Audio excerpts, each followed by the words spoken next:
Pension వస్తుందా? నాకు వస్తుంది. ఎప్పటి నుంచి వస్తుంది పెన్షన్? 5 ఏళ్ళు అవుతుంది. 5 ఏళ్ళు అంటే కేసీఆర్ ఉన్నప్పటి నుంచి. ఇప్పుడు పెన్షన్ పెంచుతామన్నారు కదా, పెంచారా మరి? లేదు, పెంచలేదు. సరే, జూబ్లీ హిల్స్ బై ఎలక్షన్స్ గురించి విన్నారా? విన్నాము.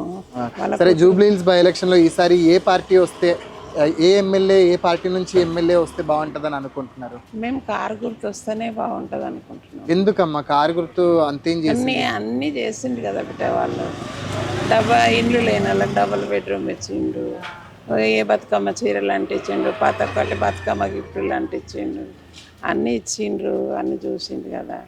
వీళ్ళు ఎవరు వచ్చినా కూడా మాకు సాయం చేస్తేనే మేము ఓటేస్తాం కదా. ఇప్పుడు ప్రస్తుతానికి కాంగ్రెస్ ప్రభుత్వంలో కూడా ఫ్రీ బస్సులని, లేదంటే కళ్యాణ లక్ష్మి ఇట్లాంటివన్నీ తీసుకొచ్చారు. కాకపోతే రీసెంట్గా ఇప్పుడు మాకైతే ఇంతవరకు ఏం రాలేదు బిడ్డ ఇక్కడ దాకా. ఇప్పుడు స్త్రీలకి నెల నెల డబ్బులు ఇస్తామని ప్రకటించింది కదా ప్రభుత్వం. ఏం లేదు.